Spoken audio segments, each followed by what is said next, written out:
AITA for telling my husband's dad and dad's wife that I will not change our daughter's name because it hurts the wife's feelings? I, 27F, have been married to my husband, 29M, for a couple of years now, but we've known each other since college. When I met him, I knew right away that family was a sensitive topic for him. He didn't talk much about his dad, my FIL, or his dad's wife, Sharon, and it was clear early on that their relationship wasn't close. Over time, he opened up about why, and honestly, it's a lot to take in. My husband's mom, my late MIL, passed away when he was only 8 years old. Before that, his parents had divorced when he was just 2.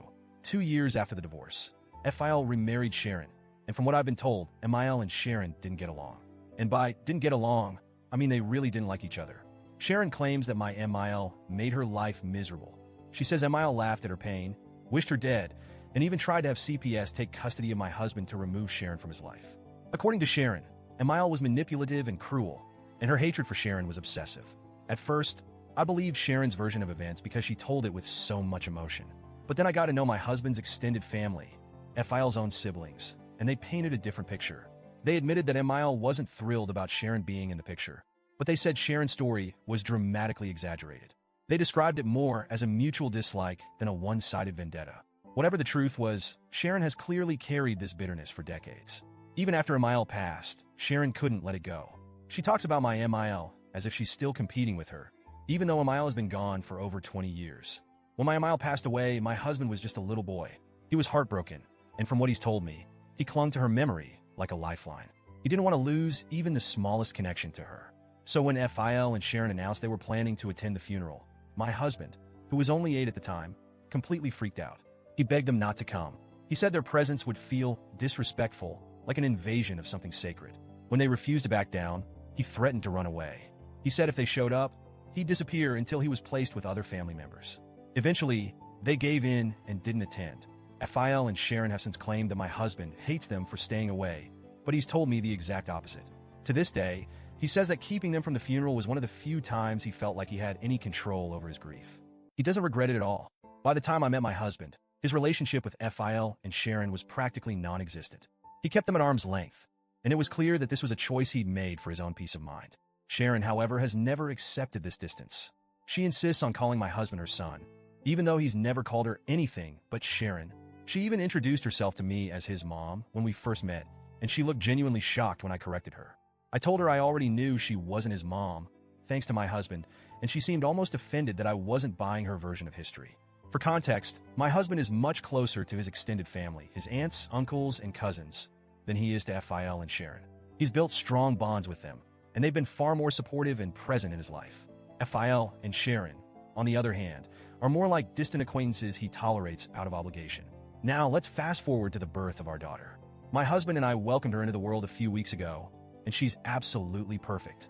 When we were deciding on names, it didn't take long for us to settle on one that felt right. We named her after my husband's late mom. It was a way to honor her memory and keep her spirit alive in our family. My husband was deeply moved by the idea, and I could tell it meant the world to him. We announced her birth and her name on social media, and that's how FIL and Sharon found out. My husband didn't tell them directly because, well, they're not exactly involved in our lives. But as soon as they saw the name, they completely lost it. They tried calling and texting my husband, but he ignored them. He doesn't see the point in engaging with their drama. So instead, they decided to ambush me. A few days ago, I was at the mall with my newborn daughter when FIL and Sharon showed up out of nowhere. I was shocked to see them, especially since we hadn't told them where we'd be. They must have been keeping tabs on us through social media or something, which feels a little creepy, but I digress. Sharon wasted no time making it about her. She started by saying she'd seen the name we chose and that it was deeply hurtful to her.